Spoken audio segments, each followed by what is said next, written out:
Sean Whalen and I, my business partner, who did Crust with me and Swipe, and sometimes I'll get on his TikTok live with him, and they'll be like, "Hey, wasn't she on Criminal Minds?" And you're just like, "That's awesome." Hey, I'm Gemma, host of I Don't Know What We're Talking About and the person behind Gemma Watches Stuff.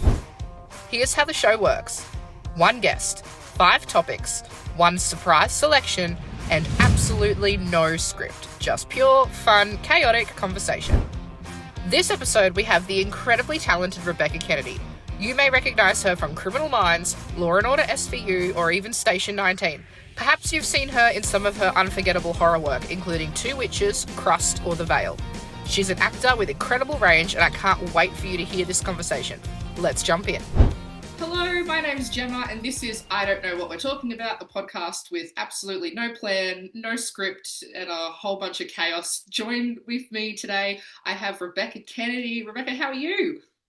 I'm good. How are you doing? Good. I'm so excited to have you here today. It's going to be a good podcast today. I'm so excited to be here. Thank you so much for having me. I'm trying not to sweat in this hot house and the hot heat of California.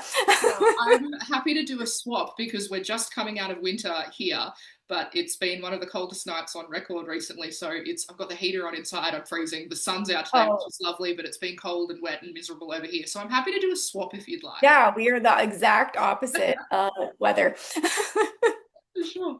Um, This is the podcast where we have no plan. We have no script, no nothing. You have no idea what we're talking about today, but we had been Instagram DMing a little bit. We'd had some emails Yeah. back and forth trying to lock in what your 5 topics were. And so you had sent me 5 topics, and I've gone ahead Yeah. and I've picked one from that list. And I really did like your list. You had a good range between. It was hard. It was really hard to think of because then I was like, oh, I better have an answer. Like, You did great. No. You were right. Your 5 topic suggestions were fantastic. They were great. I was like pretty excited. You had some cool, like funny ones, and I'm like, oh, we could go that direction. Or you had some more yeah, like serious ones as well, and I was like, oh, she's picked a good range. I'm really excited for this. oh, So good. the topic I've We'll see. decided Hopefully the for us answer is good. today, don't get too scared. The topic I've picked for us today is we're going to do what you wrote in is how I stay positive in this hard industry. Ooh, And I thought that was a pretty unique topic, and we could go yeah. a lot of different places with that. So, why was that something that you thought I could talk about that for half an hour? I think especially right now, I'm sure most actors can relate if they're watching or listening to this. It's been a hard 5 years since the pandemic. That obviously took us out for all most of 2020. I was really lucky to have worked right before everything hit on Station 19. So I had that coming out, but most of the year was really hard.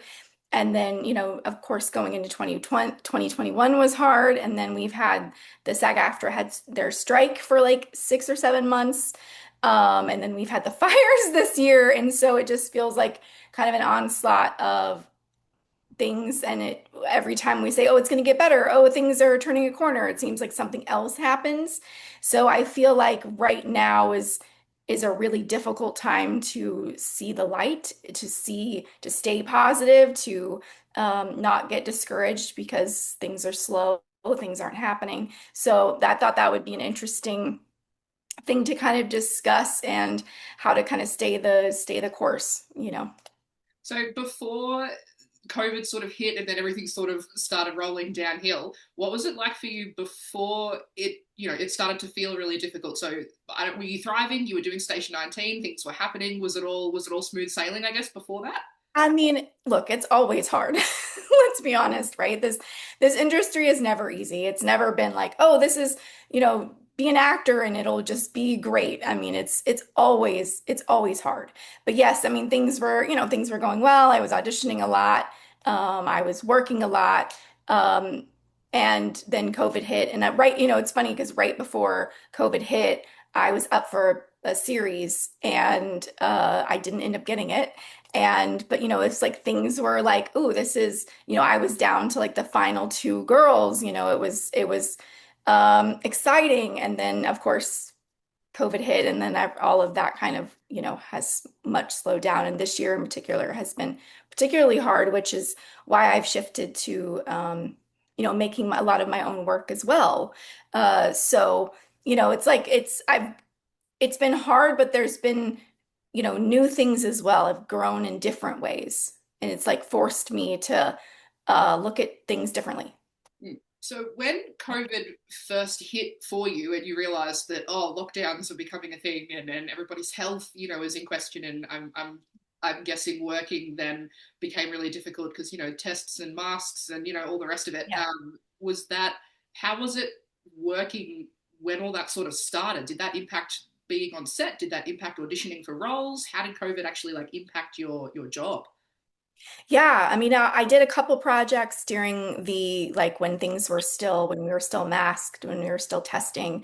I did a film in Pennsylvania, and every other day or something we had to test. So they would knock on my, hotel door and hand me the test, and then I would do the test, and then I would show them a picture that it was negative, before I could go downstairs.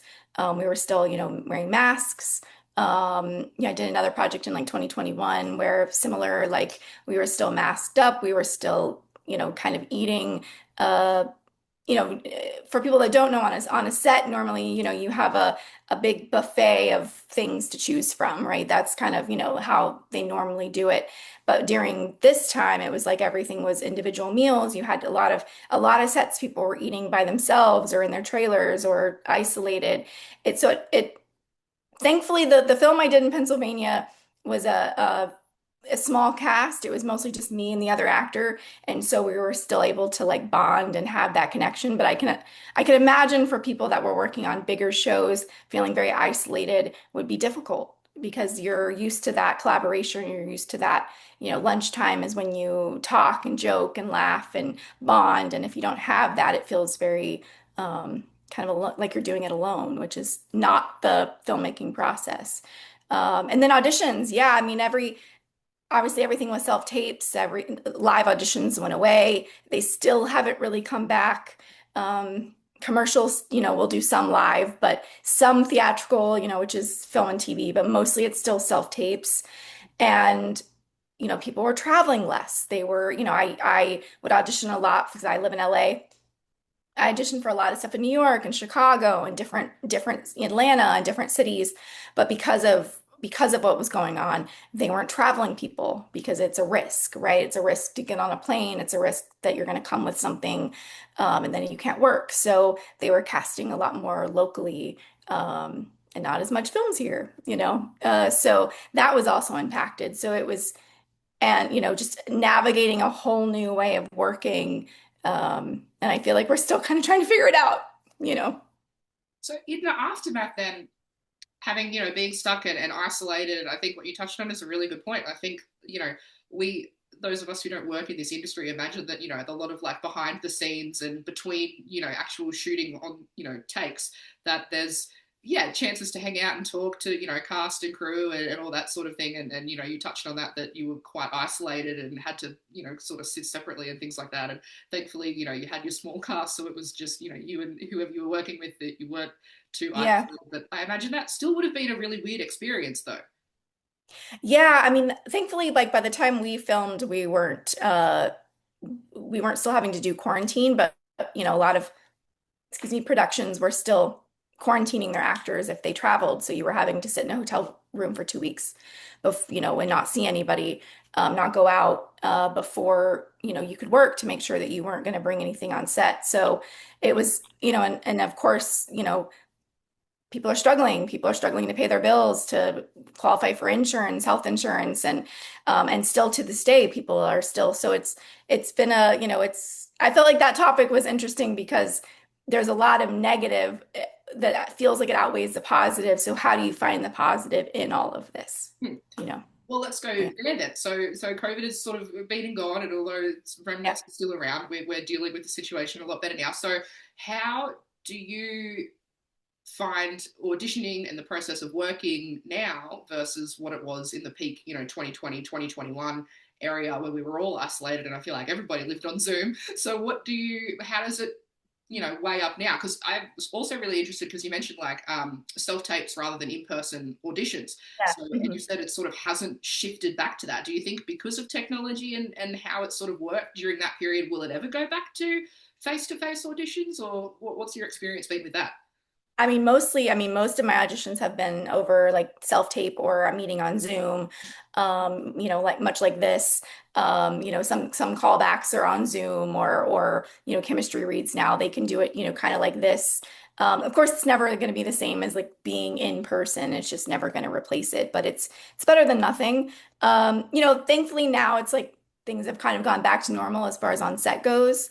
Um, but as far as auditioning and you're kind of like, doing a tape and sending it off and hoping someone watches it, and not knowing, you don't hear anything and you're like, well, I guess I hope someone watched it. I don't know. You're kind of sending tapes into the ether. So you're missing that connection with the casting or director or producer, whoever's in the room with you, and knowing that they saw you because, it's like if you're in the room, they have to watch. So, um, that's, I can understand actors' frustration and doing tapes and like having to have a good setup and finding a reader and, having good lighting and feeling like they're kind of producing their own tape and then, kind of not hearing anything is can be daunting, can be really frustrating.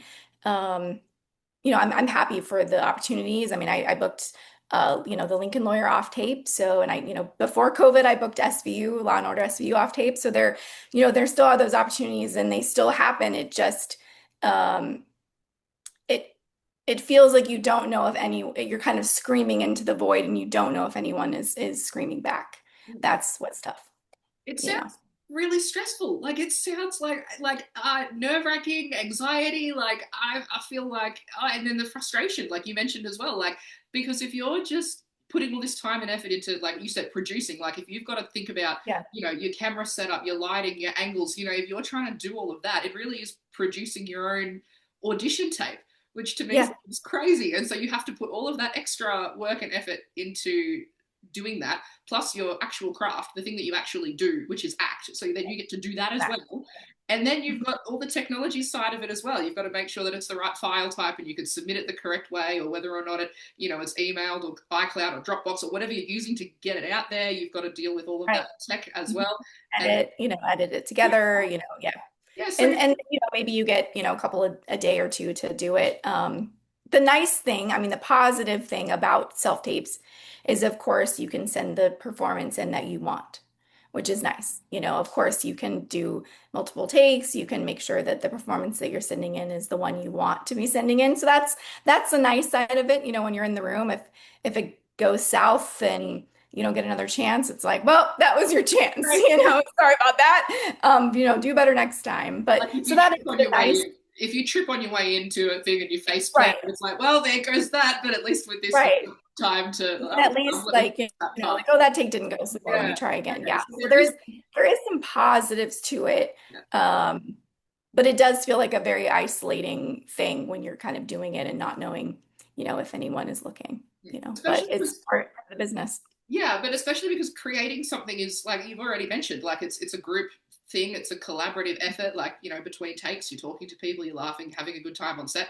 And so, creating something is such a collaborative thing, but then the initial start of that to be so isolated and having to film and just send it out to the void and hope for the best, Yeah. how do you deal with those feelings of, frustration or anxiety or stress about trying to get all of that extra work done and send it out? How do you deal with that?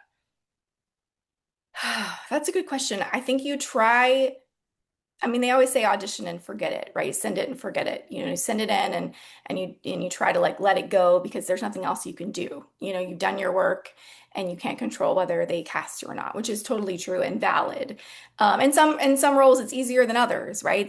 Sometimes you're like, not as attached to something and you're doing it because, your agent or your manager got you the audition and you're like, I, need to do it.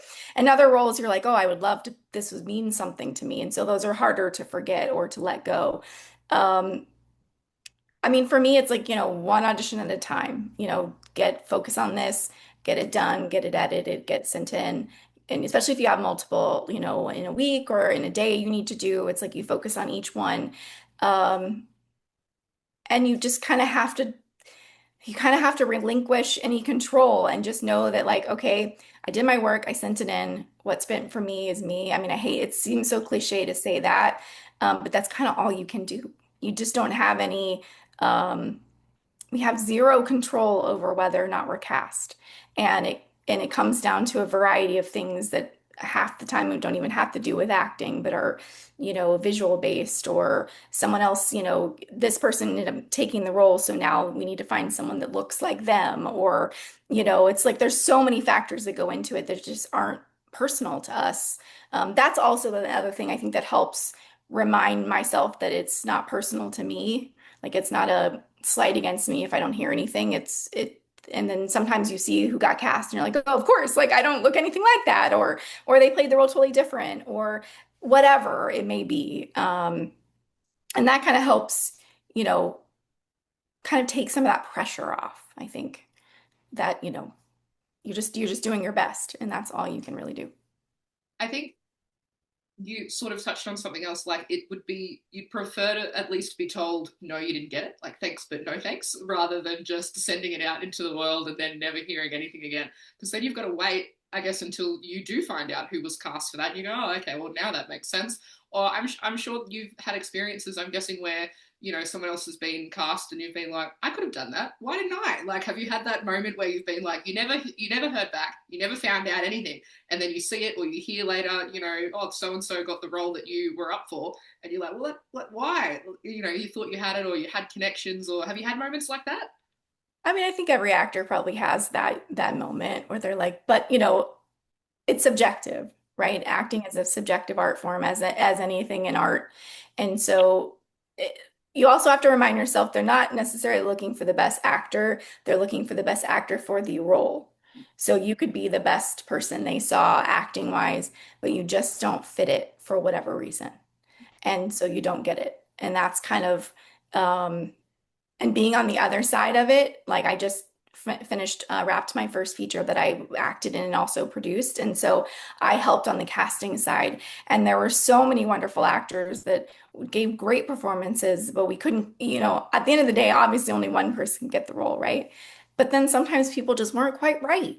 Like they were a great actor, but they just weren't quite right for this. Um, and it's, unfortunately up to the producer, director, network, studio, whoever is casting to decide that. And sometimes, sometimes we may disagree. We're like, oh, I think I would have been better. But, that's then it's like, okay, well, then I'll go make my own stuff where I can cast myself. That's awesome. Has being like having done that other side of the role, then being the person to have to do the auditions and then go, oh, they're close but not quite, and having been on the other side of that in, I guess, rejecting actors auditioning for roles, has that Yeah. played then on the other side of you going, oh, okay, so that's what it's, like to have that other experience to then reflect back and go, oh, that time that I went for that audition and I got really upset with myself that I didn't get it, or, Yeah. I stressed about Yeah. that for days. And did that inform any of that thinking? Yeah, for sure. And also like just, you only get a few seconds to capture someone's attention. It really, because you have a lot of tapes you're watching, and a lot of people you want to consider, and you don't have a lot of time to catch someone's attention, and people are kind of moving on. It's interesting. And it's not like, personal. It's just like, oh no, they're not right. And it's like, and so that definitely has made me think about like those first few seconds like are really important to capturing. You don't get a whole scene to like ease into it, or like, oh, I'll be really great at the end if they make it to the end, because they may not, and that's the kind of the same thing when we were looking through materials on that people were submitting. It was like people's reels, the same thing. It's like you don't put your best scene at the end and then like your less scene, better scenes in the beginning, because then it's like they may not make it to the end. Yeah, it's definitely informed the way I look at the process, being on the other side of it and seeing what I saw, and knowing what they're seeing. And they're, a lot, probably, especially for big projects, are seeing, thousands of people submit. So, you know. So moving forward now, with where you're at in your process of everything now, do you think that things will go back to what they were before COVID, or do you think that because of self tapes and technology and Zoom calls? I mean, obviously, what we're doing today is only possible because of Zoom. Yeah. Because I'm in Australia, you're in the US. Like, it's amazing that we can even do this. So, do you think that because the proliferation of technology being everywhere now, like, do you think that's going to make a difference in how things move forward? Yeah, I mean, I think there's probably going to be some people that, are back and go back, but I think for a lot of studios and just in general, a lot of independent casting directors, they realize like they don't necessarily need to pay for an office space, which I totally get. It's like now they can just do it from home or do it from wherever they, are, and they save money by not having to rent a space or have people come in. They can also see more actors this way. It's like if you only see live, maybe you can see 30 actors because that's all the time you have. But with tapes, you can see maybe 50 actors or whatever. So, more actors are getting an opportunity that maybe didn't get one before. I don't know if it'll ever go back to what we consider normal or before. Uh, I think self-tapes and Zoom and this is always going to be in play. Um, I mean, I had a meeting recently with the director who's in another country. So it's like before, if we didn't have this, I never would have been able to really meet with him in this way. I mean, maybe we would have had a phone call, but we were able to like meet over Zoom and talk about the movie and the role. And it's like, so I am thankful for things like this that give us an opportunity to be a part of things that maybe we wouldn't have been able to be a part of before, you know. Of I guess with anything, there's pros and cons to it because that's, a huge course. pro in Yeah, that you get to connect with people in different places around the world and that sort of thing. But I yeah, guess the con is that although you're connecting in this method, it's not as, I guess, personal of a connection. You miss there's beauty in being somewhere and talking with somebody face to face. There's of different, course. Yeah, you pick up on different things, tone of voice, body language, like eye contact, things like that. Eye contact is a big one, over Zoom. So, I guess there's pros and cons to both. And I guess we'll just have to wait and see how things pan out and how it moves. But I guess another yeah, thing you touched on, which made me have another question for you.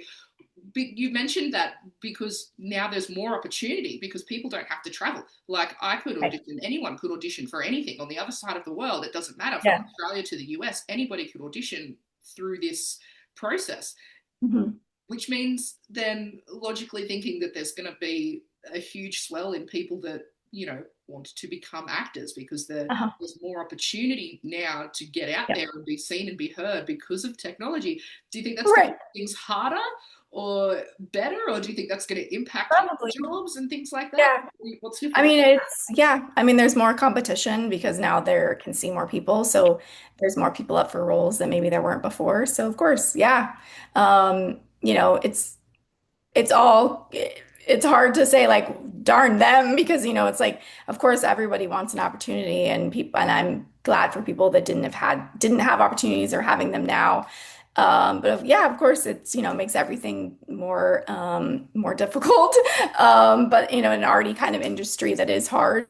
So I'm like, I mean, what can we do?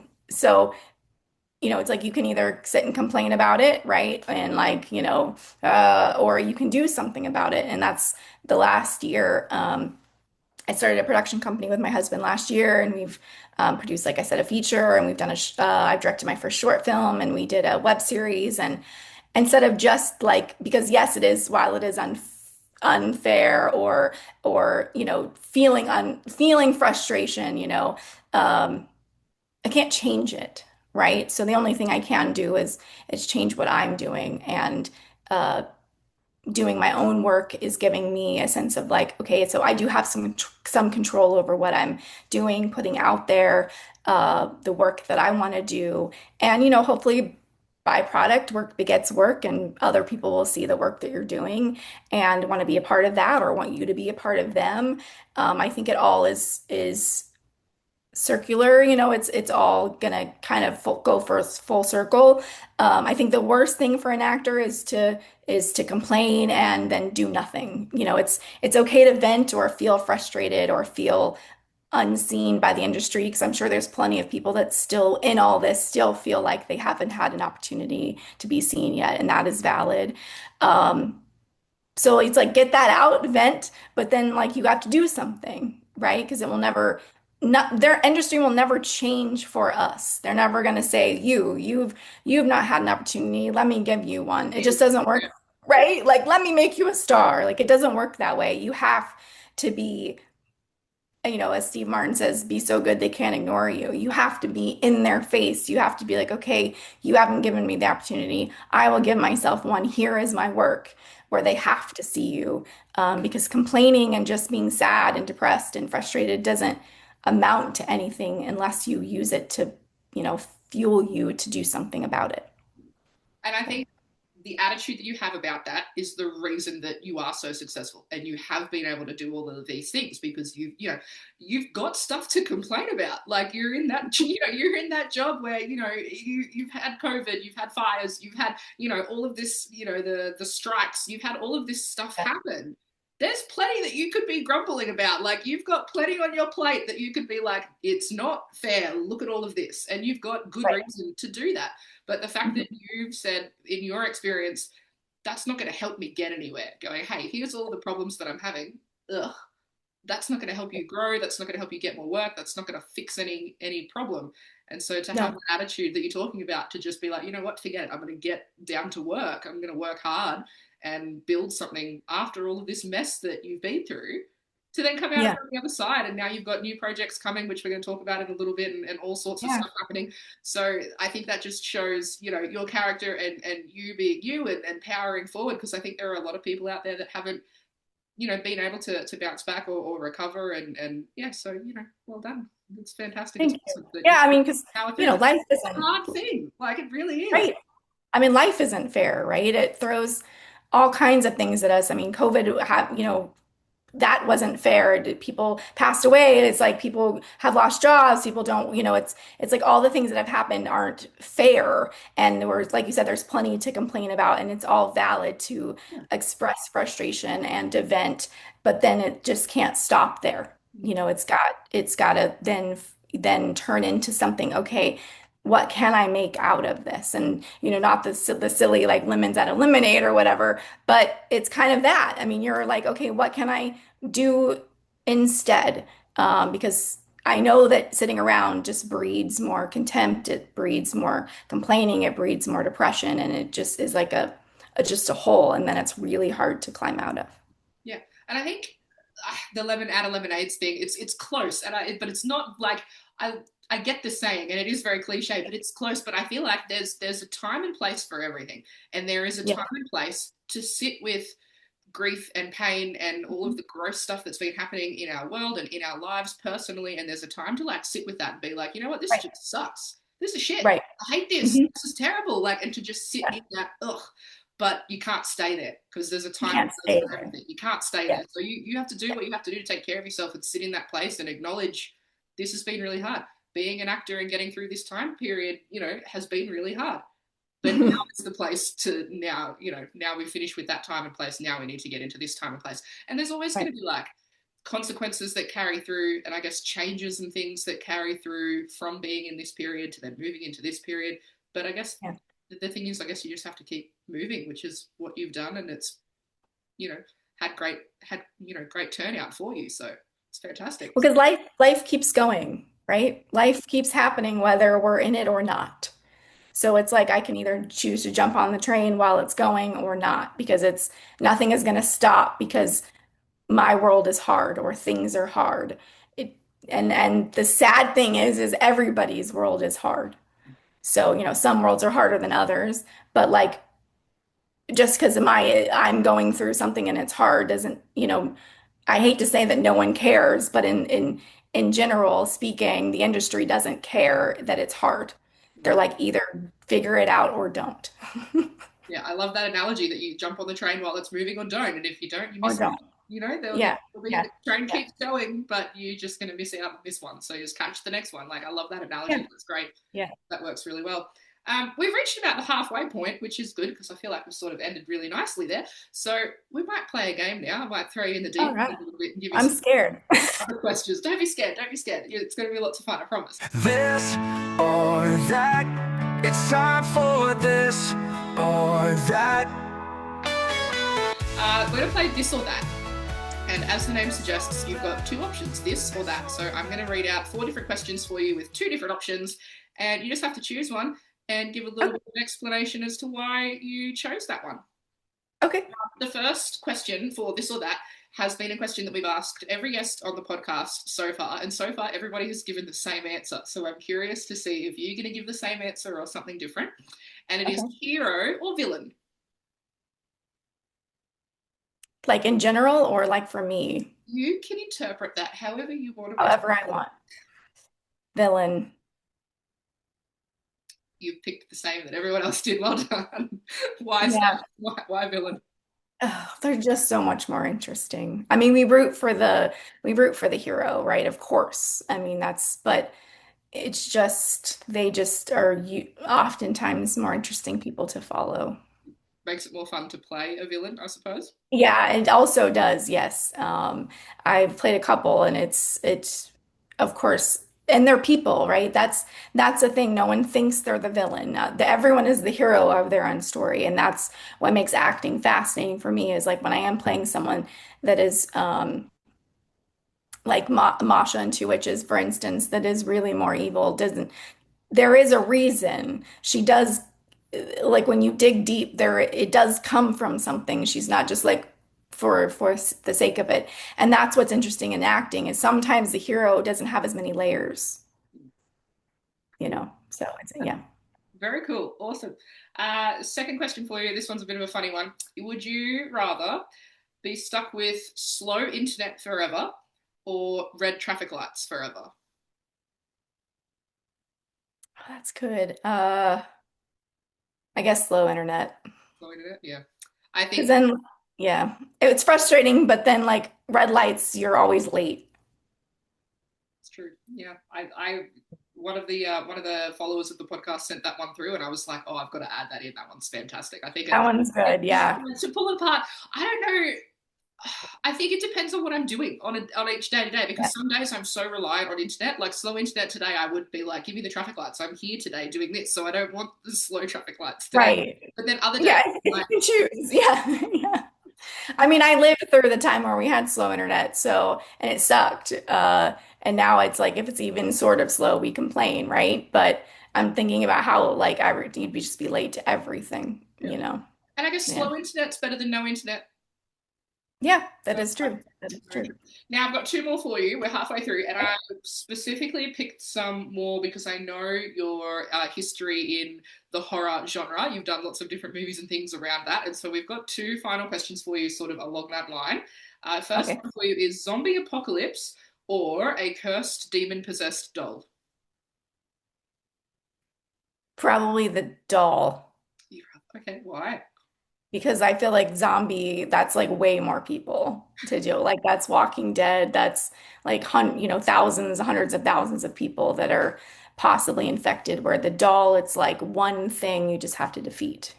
That's a really good point. I hadn't thought about that. That's brilliant. Yeah. Yeah. But I mean, I've seen all the Annabelle movies. I know she definitely causes destruction, but at least it's like the one, you all gang up on the one Yeah, yeah. thing. You could Yeah. focus your attention on one thing, whereas I feel like with a zombie apocalypse, it's too much. It's a big scale thing. It's too many. It's too many people. Yeah. All right, final question for you for our game: footsteps creeping up behind you, or whispers coming from an empty room.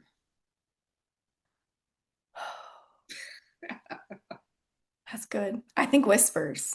Oh, okay. It's the is like, do you have to go in the room? It's a good question. Yeah, it's a good question. Yeah. Yeah. Yeah. I mean, it's like if I hear it from whispers from a room down there, maybe I just shut that door and I don't go in there for a while. I think that's what anybody would do in that situation. Creepy whispers. Okay, bye. No, that way. Yeah. Yeah. Like, whereas the footsteps, like, I have to either face the thing or run or, More it's like comfort. I can, Yeah. yeah, I can put off the creepy whispers for a bit. Like, that's. Fantastic. I love it. Oh, thank you so much for playing. Yeah. I have so much fun with this. Everybody has really cool and unique, interesting answers, and the followers of the podcast send in different suggestions, and it's always lots of fun to see what people come up with for this. So thank you so much for Oh, playing. yeah. I love that. Yeah. That's great. And I love the horror themed ones. Thank you. Yeah. Very cool. Well, now while we're here, let's talk about some of the stuff that you have done. Let's talk about some of the shows because a lot of followers of the podcast, again, are into the law and crime world. And so you've been Mhm. in numerous TV shows with guest star appearances. You've done Criminal Minds, Law and Order Yeah. SVU, Station 19, and Lincoln Lawyer. So you've been on some amazing police, drama shows like that. Um, have you got a favorite experience from when you've been a guest star on one of these shows? Favorites are so hard for me. It's like picking a child, you know. I don't have children, but I Well, imagine this let's is start. I'll make it easier for you then. Let's go. yeah, Let's go. Law and Order SVU. Let's start with that one. yeah, What was let's the start. from that? Yeah, that was an incredible experience. I like I said, I sent a self-tape, you know, and it was the first time in for the show and for that casting director, and I thought I just want to impress them. I just want to what we call win the room, you know, and so that they'll call me back in, you know, and then so booking it was a dream. I had no, and I'm a huge fan of that show. Still watch it, you know. So getting to be a part of it and meet everybody and be in that world was so special. And playing a character that people remember and still recognize me from is and doing, you know, from one episode is just and the fans are just incredible. They're so loyal and kind and just embraced me. And I think playing a, you know, a very sympathetic character probably helped. But Mariska and Kelly and all of them were just so lovely and encouraging and kind. And I can't say enough nice things about working on the show. Do you Yeah. still get recognized from your like? Because it was one episode. You're a guest star for like Yeah. one spot, and you still get Yeah. recognized for that. Yeah. The craziest moment was when I was in Toronto. I was with a friend at TIFF, the, you know, the film festival there, and some girl came up to me and was like, "I'm so sorry to bother you." And I was like, "No, what's up?" She's like, "Were you in SVU?" And I was like, "Yeah." She's like, "I thought so." And I Wow, was like, that's wild because that's that amazing. it, you know, yeah, that was crazy. I knew it had been on like my episode had like aired quite a few years before that. So, um, yeah, a lot of people know me from it's just it was an impactful episode just on as far as the show goes, like for Kelly's character, Kelly Gittish's character. Um, you know, it really like kind of haunted her. So that kind of helped, you know, make a more of an impact doing like one. But yeah, it was an amazing experience. So we need to talk about Criminal Minds because if I don't go there, Yeah. I'm going to get some comments. Talk about the experience that you had on Criminal Minds. You again one guest star. That was you. Your episode. Do you Yeah. get recognized for that? How was the experience on that? Yeah, it was amazing. It was my first guest star, so it was my first bigger role in a show, and it was I was very nervous going in, but everybody was great. The director, she's amazing, Bethany Rooney. I met a really a friend I still am friends with, Amelia Rose Blair, on that set, who had worked quite a bit. So she kind of took me under her wing and just was very kind. And yeah, it's funny. Sean Whalen and I, my business partner, who did Crust with me and Swipe, and sometimes I'll get on his TikTok live with him, and they'll be like, "Hey, wasn't she on Criminal Minds?" And you're just like, that's awesome. You know, like the fans are great. Doing the show was amazing. And, you know, again, it was a show I had watched for years and years. So being a part of that legacy, it was just is very cool. Mm. And I mean, both of those shows have had huge runs. I mean, they're in, SVU's in season 26 or 7, filming 27 now or something, which is Yeah, insane to yeah, think about. And even, Criminal Minds finished, but then it's had its, Evolution reboot now. So, it's still going strong and they're doing season 19. So yeah. it's, both of these shows have had long standing runs, and so it's pretty amazing that you've had opportunity to be on both, and the fact that you get recognized shows how impactful those episodes were, and how good you were in the role and how people enjoyed it and that gravitated towards those episodes, so that's really cool. um Thank you. Station 19 is a newer one, another spin-off series. How was your experience on that one? It was awesome because I got to play you know, the other two I was the victim, you know, and that in circumstance and this time I played a drug addict that robbed an ambulance. So I was kind of the one causing the chaos. So that was really fun. And Jason George, who was the, you know, the kind of the lead of that show, and everybody was so lovely. He was especially very kind and encouraging, and I was in season three, so it had been on, for a few seasons, but not as much as the other shows. But they still, a well-oiled machine. Everybody just, it was just easy. It was an easy. They were all, even though they were difficult roles, they were easy sets to be on in terms of everybody just was collaborative and supportive and encouraging and kind, and that just makes it an easy work environment. Amazing. That's really cool. Oh, wow. Yeah. Um, you've got some new stuff coming up. You mentioned it a bit before, you started your own company, you've been doing some things, producing some things, writing and starring in the things. So tell me a bit about what you've been up to most recently. Yeah, so like I said, I just wrapped a film called Swipe that I produced and acted in, and so it's in post-production now. So hopefully it'll be out, probably next year. Because I'm like, oh my God, it's almost September. That's insane to me. So it'll probably be, But the thing I have coming up next is called Traumatica. It's a horror film. It's coming to theaters September 12th. So I'm really excited about that. It's the same creator that I did Two Witches with. If anyone that hasn't seen Two Witches, you can see it on AMC Plus and Shudder right now, as well as Arrow and I think Amazon. But yeah, it's the same director, producer that did that film. So this one is a wild ride about it follows a little boy named Mikey who begins to think that his mother may or may not be possessed. And I play the mom. So I don't want to spoil too much because, it's one of those that, you want to go in knowing as little as possible. But it was a crazy shoot. It was challenging but fun, but it's a crazy film. So I'm excited for people to see it and see what they think. September 12th comes out September 12th. Yeah, September 12th. Cool. So Count just down a the little bit days. less Get than a month. excited. Very Yeah. cool. Amazing. Awesome. It's been absolutely fantastic to have you on the podcast today. I really appreciate you giving up your time, and we've Yeah. navigated time differences and all the rest of it and booked it in and everything. So I really appreciate you coming on and having a chat with me today. It's been fantastic. Yeah, thank you so much. What time is it? I don't even know what time it is there. Uh, Uh, quarter to 10 at the moment in the morning. okay. I'm ahead of you. I'm Okay. Tuesday Oh morning. yeah, so it's not so bad. Yeah, It's it's not pretty so good. bad. We sorted it. I think Yeah. you're Monday afternoon and I'm Tuesday morning. Yeah. So Yeah. So keep it how is tomorrow going for you? pretty good. Yeah, it's not bad. The sun's out, so that's nice. Yeah. That's good. That's good. Well, yeah, thank you so much for having me. If people want to follow you, they want to hear about Traumatica and any other things you've got coming out and get pumped for the new thing next year, where can they find you? How do they follow you and connect? Yeah, I'm on Instagram at Becca, Bekahk. Awesome. I'm Cool. also on Twitter/X, whatever you want to call it, and of course Facebook as well. And I'm pretty good about answering DMs or messages, so people, welcome to follow me and shoot me a message. I'm try to be responsive as possible. Beautiful. We'll put your tags and everything in so people can go and find you and stay up to date with all of the awesome things that you've got coming out. I'm super excited for Traumatica. I'm going to be honest though, I'm a wuss. I get really scared really easily, and even the trailer and some of just the still like the promotion shots and stuff for Traumatica, I'm like, this is gonna be it. Like I'm gonna be so scared, but I'm really really Now excited. you have to watch it. Yeah, I know that's right. That's right. So I'm Yeah. 100% locked in. I'm ready. As soon as I Yeah. have access to it over here in Australia, I'm there and I'll Yes. watch it.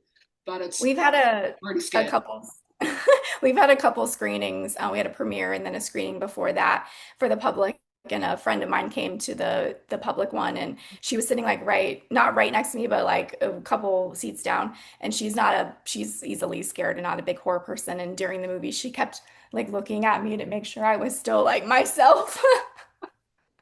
I can't imagine that would be like next level, I think. Even just going to watch a film, but then going to watch a film with somebody who was in the film that would be very like it used to. Yeah, and I look. You've seen the trailer and the stills. I look so So startlingly not different in the you, film. yes. Yeah, so it's You. a funny it's like wait, here you are, but I'm Yeah, like I swear everything is good. I'm not possessed. that's fantastic. Oh, that's amazing. Awesome. Well, we'll call it there. Thank you so much for your time today. I really appreciate having this chat with you, and it's been an absolute blast. Thank you. I look forward to hopefully coming on again at some point. Amazing. Thank you so much. Awesome. Thanks, Gemma. And that's all for episode 4 of I Don't Know What We're Talking About. A huge thanks to Rebekah Kennedy for hanging out with me. This one was such a good time. If you've enjoyed this episode, make sure you follow and subscribe wherever you listen. And don't forget that you can get early access and behind the scenes extras over at patreon.com/Gemma Watches Stuff. Take care of yourself, remember to breathe, and maybe even find a little time to relax. I'll see you next time.